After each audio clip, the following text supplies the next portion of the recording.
This month you've been in a conference dealing with the home and with marriage.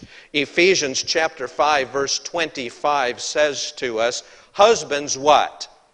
Love your wives as Christ loved the church and gave himself for it.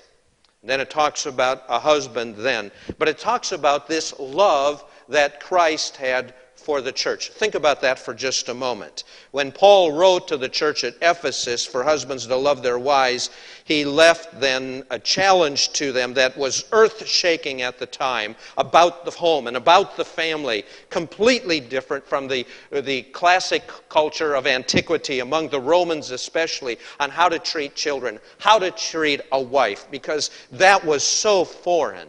In that relationship. It existed nothing like we have today, but we won't spend time going into that. It was revolutionary. But love your wife as Christ loved the church? What does that mean? Well, he died for the church. He sacrificed his personal comfort for the church. He suffered humiliation for the church. He gave up his future for the church. He took on the sufferings and sin of the church and made them his own. He intercedes for the church. He loves the church regardless of affection or understanding in return. He longs to be in the presence of the church as she finds her final satisfaction and glory in his soon coming. And then later, his kingdom. So then he tells us that as Christ loved the church and gave himself for it, so then we are called to die for our wives, to sacrifice ourselves for her, to take on her sufferings as our own, to remain faithfully committed regardless of any affection or understanding in return, to suffer humiliation for her, to give up our personal comfort and rights for her, to maintain intercession for her benefit above and beyond our own, to long for her final glory and satisfaction in Christ's coming kingdom. And if that isn't convicting enough, here's the amazing thing about Christ's love for the church. It says at the top of your bulletin, notice, greater love hath no man than this, that a man laid down his life for our friends. But repeat out loud with me what's written there. Say it with me, Romans 5:8. But God, say it, but God commended his love toward us in that while we were sinners, Christ died for us. In other words, even while we were sinners, Christ died for us. You want to raise that bar in your marriage? Loving your spouse is not loving them as saints, but loving them as what? Sinners. And that's exactly how Jesus loves us. O glorious love of Christ my Lord divine. We're going to talk this morning about love and put it in the context of love that is outrageous. The idea behind the word outrageous is this. If you look up the definition of outrageous, exceeding the limits of what is usual, not conventional or matter of fact, fantastic. Or if you look it up in Webster's, it says violent, unrestrained, like is an outrageous behavior. Going beyond all standards of what is right or decent in outrageous disregard for another's rights, for instance. Or deficient in propriety or good taste, outrageous manners. Grossly offensive to decency or morality, causing horror, greatly exceeding the bounds of reason or moderation. That's important, exceeding the bounds. Notice on the back side of that sheet of paper I've given you this morning as an outline. I want you to fill it out as we go along this morning and turn to Luke chapter 15. We've written there perhaps the best known of all the parables told by Jesus is the parable of what you and I call the prodigal son, found in Luke 15. Of all Jesus' parables, this one is the most richly detailed, powerfully dramatic, and intensely personal. The characters are familiar to every one of us, so it's easy for people to identify with the prodigal, to feel the father's grief, and yet still, in some degree, sympathize with an elder brother, all at the same time. Keep in mind what a parable is, that simple metaphor. When it says, husbands, love your wives as Christ loved the church, for you and me, those are just words. You need a picture to grab a hold of that. And in Jesus' day, people were having a tough time understanding who he was, what he was here to do, and everything about him. As a matter of fact, as you go to Luke chapter 15, what I want you to do is look with me for a few minutes in verse 1. Now then drew near unto him all the publicans and sinners for to hear him. If you go back for a moment to Luke chapter 7, verse 34, you needn't turn back there. I will go back to save us time. But listen as I read. The Son of Man is come eating and drinking, and ye say, Behold, a gluttonous man and a winebibber, a friend of publicans and sinners.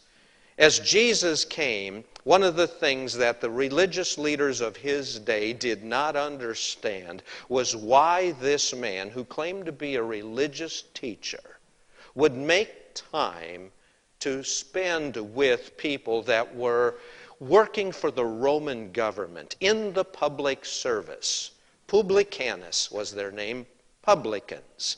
They worked for the Roman public. They were public servants of the empire. They had contracted to extort from their own citizens for their own financial gain. They were the outcasts of society. And along with that were other people who the religious leaders of the day had considered social outcasts, whether they be prostitutes, whether they be publicans, whether they be people who merchandised off of other Jews. And the Pharisees and the scribes murmured, saying, This man receives sinners, to welcome, to accept as friends. And more than that, he actually, we use the word fellowships with them. And our word fellowship, koinonia, means to have in common. He thinks they are in common with him. And so he eats with them. So, the word and literally means so he spake this parable unto them. And it's a parable, but the parable of the prodigal son actually begins much earlier. It begins in verse 3, and it's one long parable. And as you look at this parable, I want you to see something here that I'm going to call outrageous, scandalous. Jesus' actions are scandalous to the religious leaders.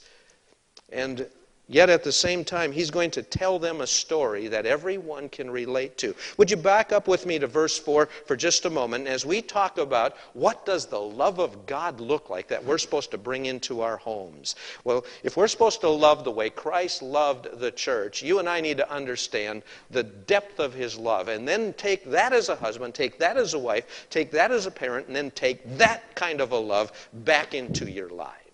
And that's what our intent this morning is to do. What man of you, verse 4, having 100 sheep, if he lose one of them, doth not leave the 99 in the wilderness, and go after that which is lost until he finds it? And when he hath found it, he layeth it on his shoulders, rejoicing. And when he comes home, he calls together his friends and neighbors, saying unto them, Rejoice with me, for I have found my sheep which was lost. Stop there for a moment. Well, you and I think oftentimes of the Pharisees. We think of the religious leaders, and we think of them sort of in like a context, only in a bad context back then, of being like our pastors who work full time of the ministry. That wasn't the case.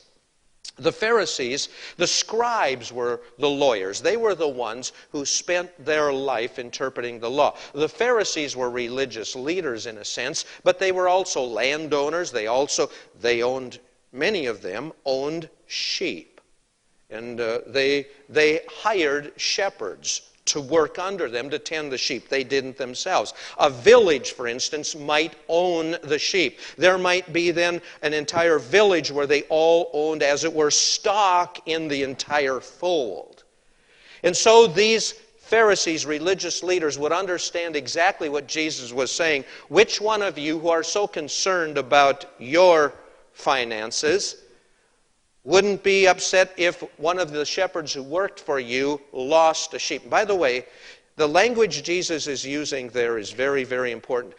In the whole story of the parable of understanding the prodigal son, I want to reference back to probably a scholar that I believe has done more in this area. His name is Kenneth Bailey. For 40 years, he worked in Beirut, Lebanon, leading an evangelical school there, and he was the professor of theology and New Testament. He has returned to the United States the past few years, teaches now in Pittsburgh, but has written a book called The Cross and the Prodigal, one of the best pieces you'll ever find on Luke chapter 15. And early in his book, in setting the background on the cross and the prodigal, what Bailey lays out for us is understanding that the way that Arab-speaking people today speak was the same as in biblical times.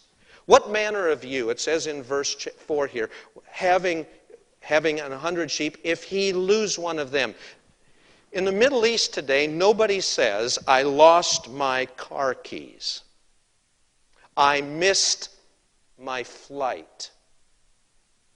I missed my train. They say this, my keys left me. The train left without me. The flight left me behind. The responsibility is never on what? Me. Jesus turns the entire culture around and says, what manner of you, man of you, if a shepherd loses one of them, he's starting to place responsibility for what he's going to unfold on the religious leaders. And when they're wondering, why are you eating with sinners? You see, God commended his love and while we were sinners. Why are you eating with sinners? Because he's starting to lay the blame. You don't understand something. They were in your charge. You were responsible for them. Okay? You were to be leading them in righteousness. And then he goes on to say, and when they have found one, and he leaves the fold, and he goes looking for that one out of the 99. And usually what a shepherd would do when he finds one of them is be able to report back, bring back some of the fur, something from that, and say, well, I couldn't, he was caught in a ravine or a crevice there and I couldn't rescue him. Instead, what this shepherd does, and usually when you see this picture of the shepherd, you see that little bitty cute lamb. It's not a lamb that's going to wander off. It's a great big sheep. And so the image really is he straps this big animal on his back, and you've seen some statues or pictures that look like that, and he carries that big animal back, which is going to take him miles to carry him back. And he takes it back, but all the while he's taking him back, he's doing what in verse 7? It says what? He is what? Rejoicing, I found it. Notice, either that woman having 10 pieces of silver, if she lose one piece, does not light a candle and sweep the house and seek diligently till she finds it. I've heard people say this is her dowry or something like that she keeps tied up in a band about. No. What this is that the woman, this is her grocery money. They buy the groceries. They buy the food stuff that they need for the day. This is what she needs to sustain her family, and she's lost it. And when she sweeps the house, she calls her friends and her neighbors together saying, rejoice with me, for I have found the peace which I had lost. Likewise, I say there is joy in the presence of the angels of God over one sinner that repents. Instead of murmuring and saying, why does he eat with sinners? Jesus is saying what? In heaven, there's no murmuring, there's what? What is there? Rejoicing. Okay. And so there's great rejoicing and celebration, and that should be the heart attitude. And so when it comes to our marriages and we start thinking about how should we love our wife, how should we love our family, there's never a, boy, I've got to do this. Rather, there's instead what? An opportunity to manifest and show deep, passionate love. And I want to do it all the time.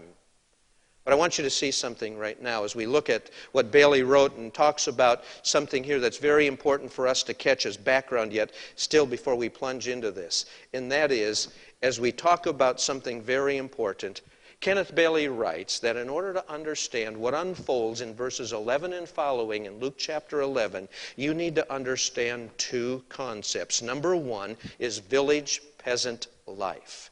In ancient Israel, you and I need to think in terms of village peasant life. And I'm going to unfold that as we work through this parable. But number two is shame and honor.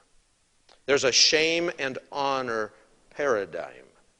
You and I don't think that much, but within Jewish culture today, shame and honor is still the most important feature of their public lives. You and I refer to it much more in our Gentile as saving face, not allowing yourself to be shamed, making sure that all your life people respect you.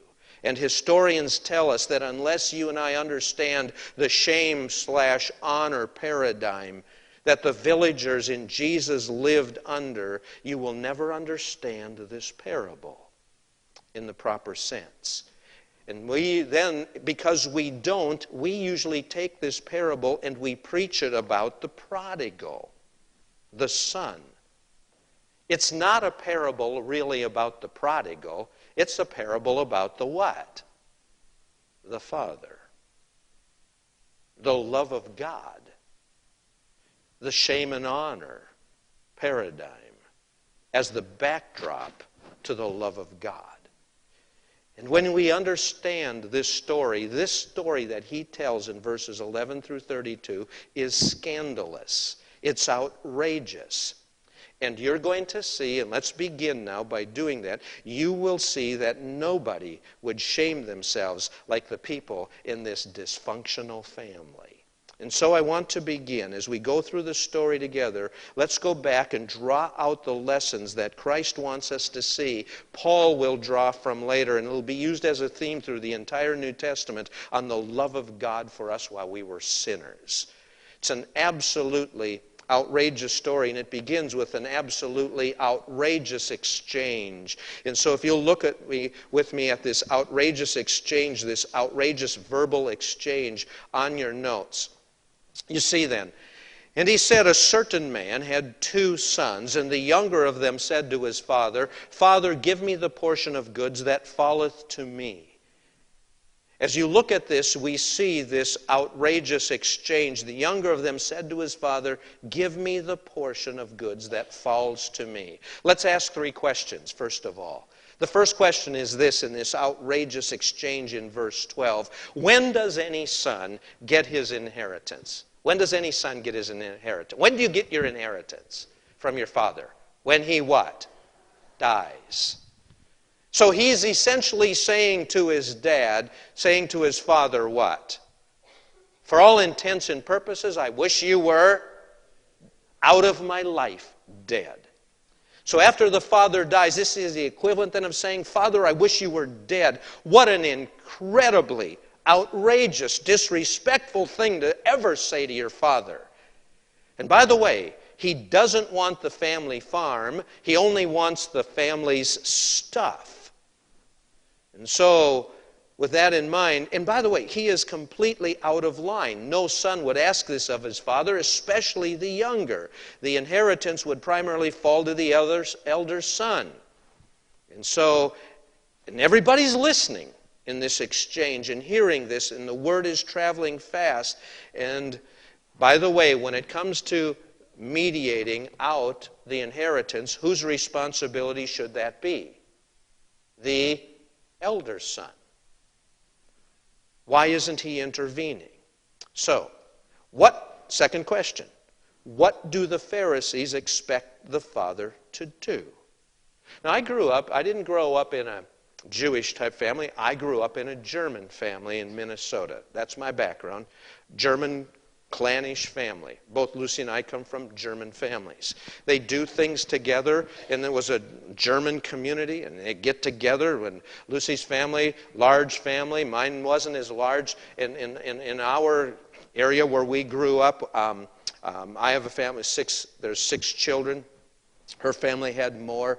And we get into my father's family, there will be 9 and 10. My mother's, there will be 12. There were one of my best friends in that family where my best friend in high school comes from a family of 23 kids. So they were big families. Most of us think 3, 4. 23 is big, all right, by anybody's standards. But the other thing is, when they all got together and our families got together, uncles and aunts, and when we got together at Christmas, it was the whole clan. Do you understand understand I'm talking about? These big family festivals. And I remember at one point, though, when I was around one of my uncles, I said something that I shouldn't have to one of my cousins, and guess who gave me a whooping? Okay? If my dad's not in reach, one of my uncles steps in. Okay? That's just how it was back then. We don't do it quite that way today, and I'm glad. But as we look in this past, I'm sure at this time, people are expecting that the father would reach back and let this son have some verbal exchange, or at least expect the father to save his honor. That's what's at stake here. But instead of doing that, what does the father do? Verse 12, the latter part. And he, the father, divided unto them his what? Living. And the religious leaders have to be thinking, you got to be kidding me. No self-respecting father would do this. Nobody would let a son disrespect him that way. Would somebody do something, rebuke, at least muzzle that son? Somebody needs to straighten out the father as well. First, the son disrespects him. Now he disrespects himself. What kind of a dysfunctional family is this anyway? See? And so, in this outrageous, scandalous exchange, and by the way, this respect itself then is in a form of a mutiny. This prodigal is driven by self-centered pride. Give me the share of the property that falls to me. Now, I want to say something else in verse 12 before I leave this. The prodigal is demanding something. He is demanding privilege without responsibility. He uses a long, wordy phrase. The direct, natural request would have been, I want my inheritance. And in Semitic language, he could have said that and would have said it in 2 words. But instead, what's here is very intentional by Jesus. Give me the share, my portion that falls to me. In Arabic, it's 6 words. Inheritance, the words kleromai, is used 14 times in the New Testament, 4 times by Luke. Usually that's the word, but in here, Luke inserts a different word. He uses the word uzia, which means stuff or substance. To accept one's inheritance, catch this now, where it's translated here in verse 12, give me the portion of goods. He does not say, give me my inheritance. He says, I want the stuff that would come to me. Now, if a father dies, I have 3 sons. And if I practiced the custom in that day, what I would do is I would take everything that I own and I would divide my estate, my property, into 4, 1 more. The oldest son would get the what? Double portion. In this case, he would divide the stuff into thirds. The older sons would get 2/3. The younger one would get 1/3. We know that. But listen, he doesn't ask for his inheritance. To accept one's inheritance, one scholar writes, involving acceptance of leadership responsibilities in the family clan.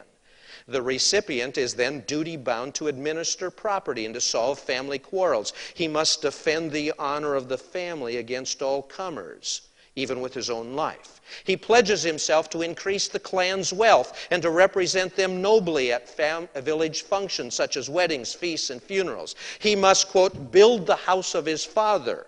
But this is specifically what the younger son does not want and does not ask for. He wants the money. He wants the wealth. He wants the property. He does not want the responsibility. Does that make sense? He wants nothing that inheritance demands. He does not want to be the godfather for the clan. He just wants the stuff that would come to him. Very important. And so what he cuts himself off from then is the roots of his family. And in the process, he's going to break all fellowship with his father. Therefore, he will cut himself off from the real inheritance that would be that to come. Now, let's go on a little bit further then with that in mind. And so with that, in this as we talked about this outrageous then exchange, I want you to see in verse 13 now something secondly, and that is, as we look at this outrageous excess that's going to take place. In verse 13, and not many days after, the younger son gathered all together and took his journey into a far country. Some commentators say that the reason the boy then took off so fast is because he wanted to get out and start sinning. That's probably not the case. Bailey tells us that because of this boy's shame and violating the shame and honor of the community, it would have been so great that he rushes to sell his stuff. When it says the younger son gathered all, how do you gather 1/3 of a massive estate, get that money together in a matter of days? What the younger son did was he sold, or the father gave him deed to, he liquidated. And he trivialized his father's estate. He virtually liquidated all of it and took pennies on the dollar. It was then in the term, when he gathered all, it's the term literally in the Greek, the disposition. He renounces his inheritance and he sells it off because he's done that and says, I could care less if you live or die. He wants the money and he takes whatever he can get as quickly as he can. He shames his father by trivializing the estate. And then he goes to a far country. When you and I think of a far country, we think of a foreign mission field. That's not what he's going to do. He's going to head off to a Gentile country not that far away. So he turns his back on his own Jewish religion. Scandalous, outrageous. And then what he's going to do in verse 13, it says, and there he wasted his substance with riotous living. And the term wasted is the term to sow seeds. It's the idea that he's going to go into public places and he's going to spend money like this on friends. He's going to buy his friends as quickly as he can. And so it's the idea of, if I spend a little money on you, will you be my friend? And this is what he's doing. He's spending it all to build up then these quick and short-lived friendships. That's the idea of scattering it. And so what he's done is he's shamed everything. The boy is full of shame and dishonor and disrespecting everything that these people would have valued most. He shames his father. He shames his community by leaving. He shames his religion because it's going to say in verse 14 that he's going to be desiring even to eat with swine. He shames himself morally. Later we'll learn that he's partying with prostitutes. And what are people thinking at this point? As Jesus is starting to unfold this parable, what must people be thinking? This would never happen.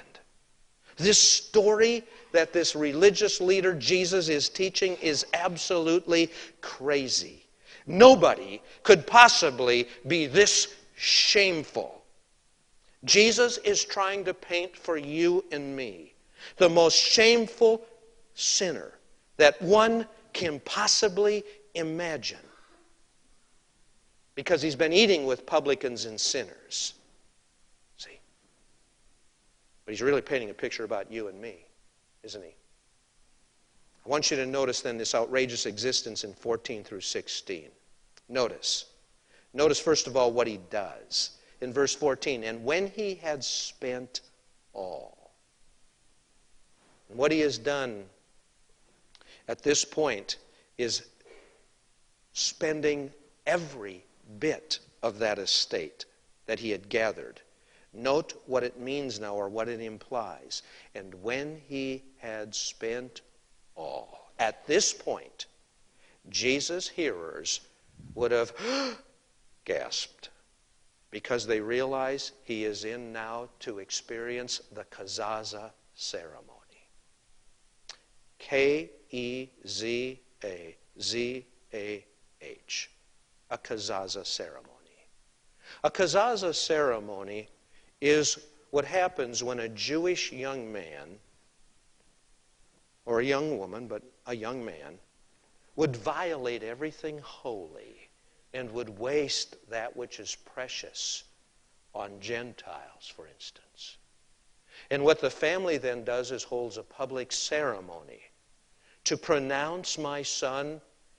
What they do is they would take a vase, or they would take a pitcher of oil, or a pitcher of grain, and they would go out in the village gate and they would break it and let it pour out. It would be a public symbol that for all intents and purposes, my son to me is as good as what? Dead. And then he is no more my son, he is dead. And they would kazaza him. He is dead. That's the key to this whole story. That's what the people in Jesus' day, as they heard this, would now expect. Because of the shame and honor that had been violated. The shame, now the honor lost. And so it literally means, kazaza means the cutting off. The most shameful thing you could do to your family then, and family fortune, would be to do what this son had done. And if he has the nerve to ever return home, there would be an official ceremony then when they would cut him off from the village right before his own eyes. And what he'd done, even then, when they go, it says he attaches himself. Notice here in verse 15 and following. And he went and attached himself to a citizen of that country and sent him into his fields to feed swine. And he would fain have filled his belly with the husks that the swine did eat, and no man gave unto him. He attaches himself. He becomes a beggar. He's one of these people in the language. We don't have time to develop it, but what's going on? Have you ever been around somebody?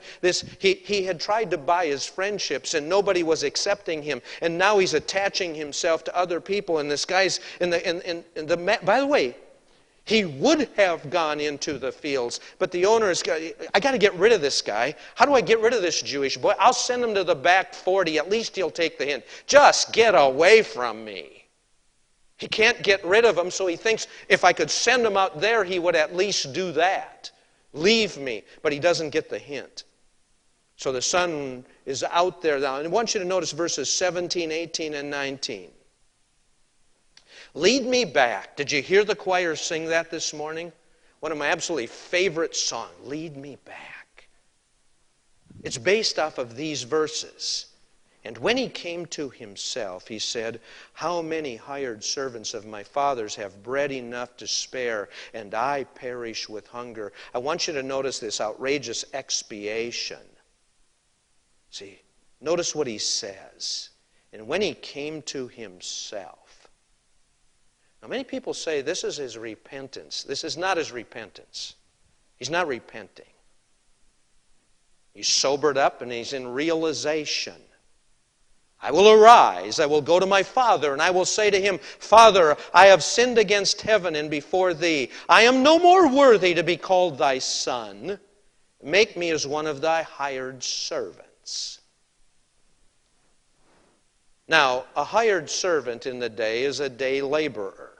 Gets paid for the day.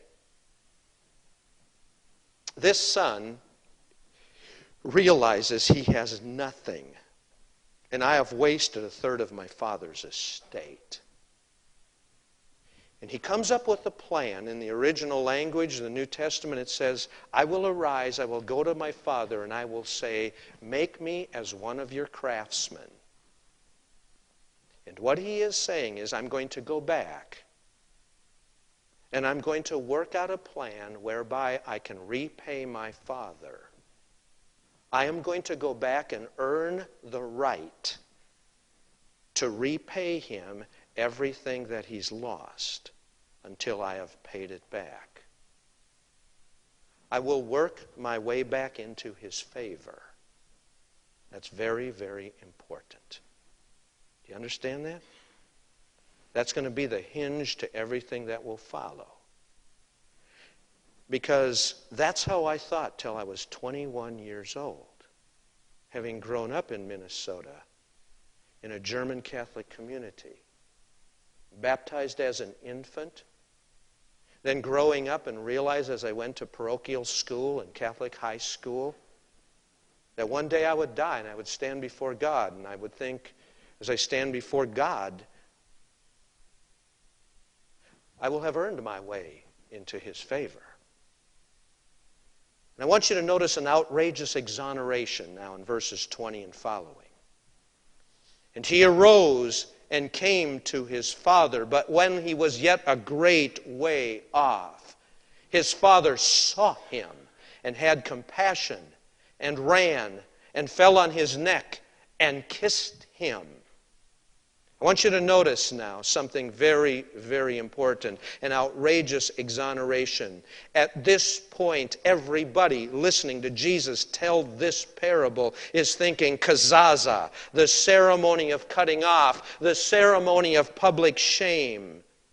And here's how it worked. As soon as someone saw him, the ceremony would begin. The whole village would come out to the boy and shame him and beat him all at once. The father, meanwhile, would remain back in the house and not even acknowledge the existence of the son, because the son must be shamed before all. And after then the kazaza ceremony, where he is before the whole village, where he is shamed and ridiculed, the sinner then is officially cut off from the village, and now the rest of the village says, we too will have nothing to do with him. And then what he needs to do is earn back. And what is everybody thinking? The whole village now must save face. And the son would then be obligated to sit for time outside the family's gate before he could ever see his father. And the whole village can walk by and see the shame on the son as he's humiliated before both his father's family and before the village family at the gate. The perfect opportunity now for the father then to restore his dignity and restore his honor before everyone.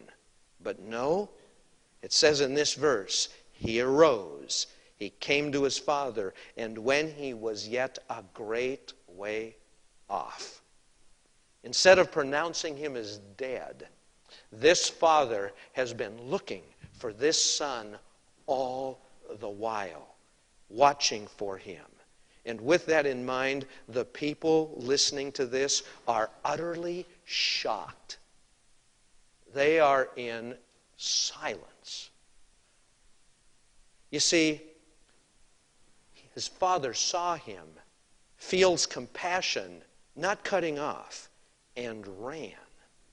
And at this point there would have been a... You see, Middle Eastern men don't run. A Middle Eastern man of his age and position always walks in a slow, dignified manner. Kenneth Bailey writes that it's safe to assume this man hasn't run anywhere for any purpose like this in possibly 40 years. In fact, no villager ever over the age of 25 as a male runs. It's shameful to run. Okay. What's the new club we're starting with the bumper stickers? It's called what? The 40-yard dash club. You see the bumper stickers that have the 13-point or the 26? That's a marathon or a half marathon. Pastor has started a new group, and I plan on joining it, and that is, we don't run marathons, we're anti-marathoners. We do 40 yards max, okay? That's what happens when we're over 25, all right? So, I mean, look at this belly and this physique. Does that look like a half a marathoner? Okay, no. We're the 40-yard club, all right? And that's what we're going to do. And then when we get there, we're going to have a coffee and a donut at the end of the 40. Actually, we're working to stay in shape, but I like the 40-yard club, okay? This is very typical of this father. It was shameful for them to run. Here's why. If you run, and you had to run, what you did in doing that, because they wore garments down to a tunic type of a garment, it would have come down to their ankles. They would have had to reach down and pull up their pant legs, okay, like this. I stand up on the platform and everybody goes, I can't believe you're doing that in church, all right? And it looks silly because you do this, all right? And you do that, okay? As odd as that looks in church, it was absolutely shameful in that day. Matter of fact, in Jewish writing, let me tell you what they did. It was so shameful for a male over 25 to expose their legs that their law in the Jewish books said that if a priest was performing a sacrifice and his garment fell into the blood, he was not to lift it out of the blood because his leg would be exposed.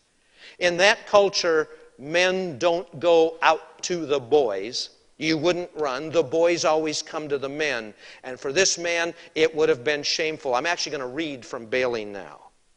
What did happen now was radically unorthodox from every perspective. The boy disgraced himself at the beginning of the story by requesting his inheritance and debased himself even further by selling it. As the prodigal returned to the village, he expected his father to remain aloof in the house while he made his way through the village. To say the least, he would be subdued in the process by the crowd in the street.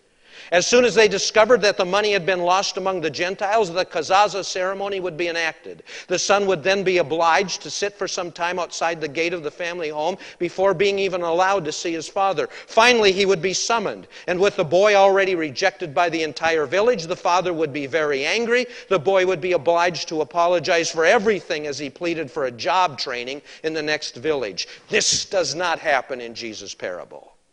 The father reacts in a very countercultural manner. He breaks all the rules of Oriental patriarchy as he runs down the road to reconcile his son to himself. Catch this. The word run in Greek, dremon, is the technical term used for the foot races in a stadium. Thus we see the phrase translated, and when his father saw him and had compassion and raced, is really how it should be understood. It was not just a slow shuffle or a fast walk. He races. In the Middle East, a man of his age and position always walks in a slow, dignified fashion. It is safe to assume he has not run anywhere for any purpose for 40 years. No villager over the age of 25 ever runs. But now the father races down the road. To do so, he must take the front edge of his robes in his hand like a teenager. And when he does this, his legs show in what is considered a most humiliating posture. All of this is painfully shameful for him. The loiterers in the streets would be distracted from tormenting the prodigal, and now instead would run after the father, amazed at seeing this respected village elder shaming himself publicly. It is his compassion that leads the father to race out to his son. He knows what his son will face in the village, and he takes upon himself the shame and the humiliation due the prodigal. Do you get the picture? In this matchless story, we have a clear indication of at least a part of what this means. The best understanding of this text is to see that when the father leaves the house and takes upon himself a humiliating posture on the road, he becomes a symbol of God incarnate. He does not wait for the prodigal to come to him, but rather at great cost goes down and out to find and resurrect the one who is lost and dead. These actions clearly affirm one of the deepest levels of the meaning of both the incarnation and the atonement. Paul affirms the same truth with the great phrase, in Christ, God was reconciling the world to himself. This parable depicts a father who leaves the comfort and security of his home, humiliates himself before the village. The coming down and going out to his son is a parable of the incarnation. The costly demonstration of unexpected love in the village street demonstrates a meaning, then a part of the meaning of the cross. This is what God did for you and me. And so he humiliated himself. The holy God came to earth and ran to you and me as sinners. And he runs to him. And notice, follow on. And the son said to him, Father, I have sinned against heaven. I want you to notice now something very important. I am no more worthy to be called thy son. But the father said to the servants, bring forth the best robe and put it on him. Put a ring on his hand and shoes on his feet. The father loved this so much that he took the shame that was due the son and he bore the shame. Jesus took our shame. And look at what he gives the son. He exchanged the shame with honor. Put a robe, not a robe, the robe. This is the Father's robe. In this culture, the father had one robe that was his, and it showed his strength and his dignity, his possession. And the father wore this robe with honor in all the great family functions.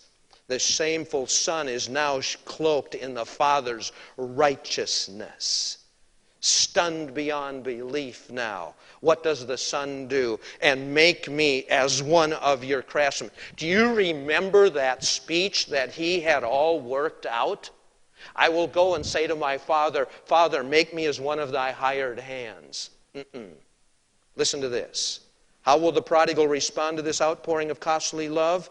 Verse 21, Father, I've sinned against heaven and before you. I am no longer worthy to be called your son. Here's what he says. Stunned beyond belief, one writer says, the prodigal changes his mind. He doesn't even finish that speech that he had worked out.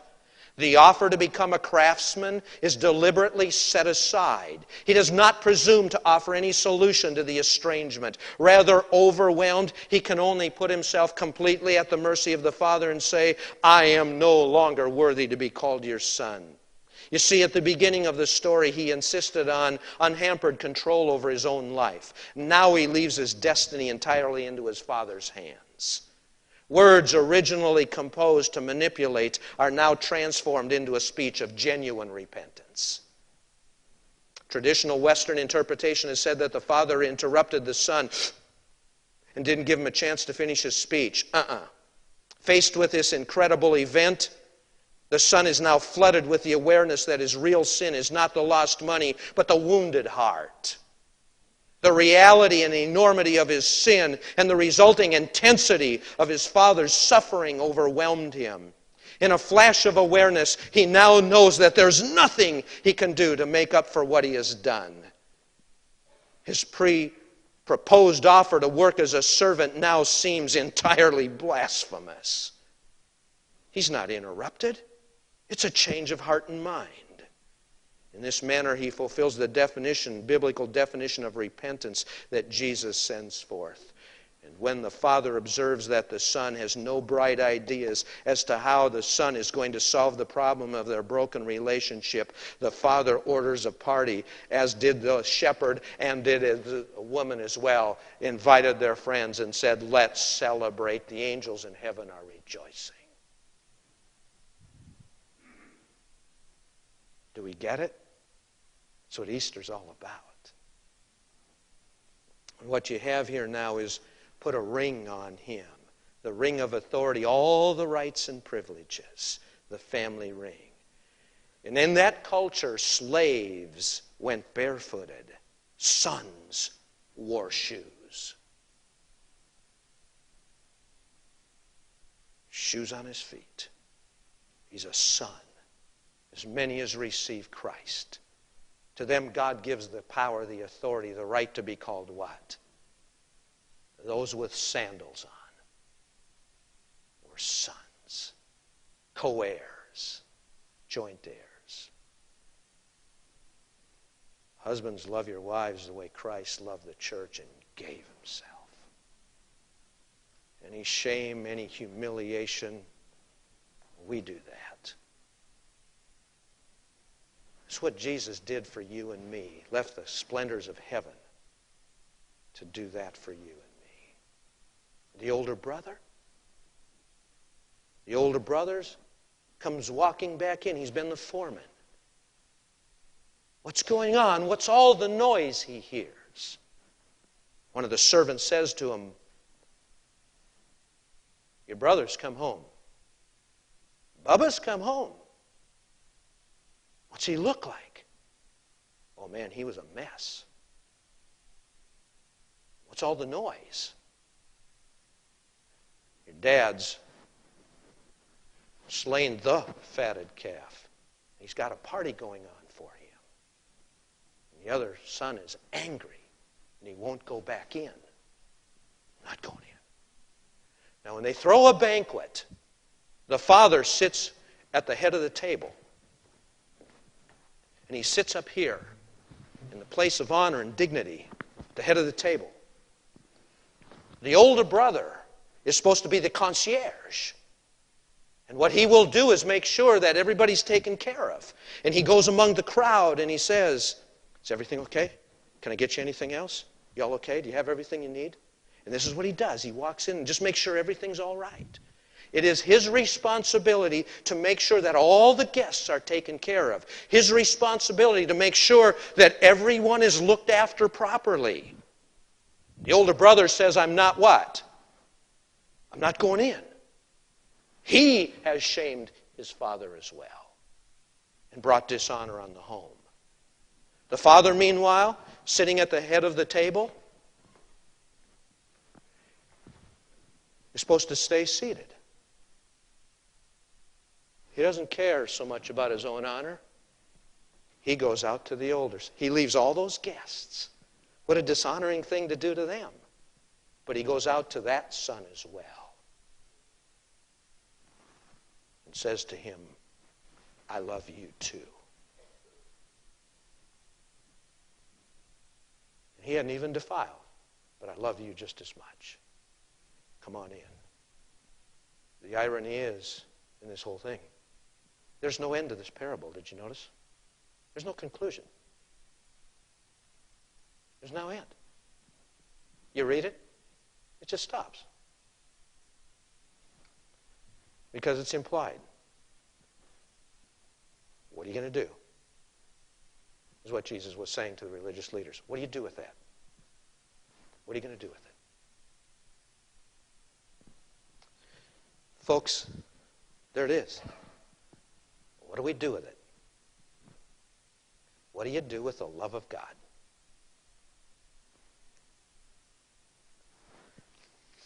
Probably one of the most powerful stories, most famous, most powerful that Jesus ever told. What do you do with the love of God? Say it with me. But God commended his love toward us, and while we were yet sinners, Christ came down from heaven, lived among us, sinless life, because he was the sinless God.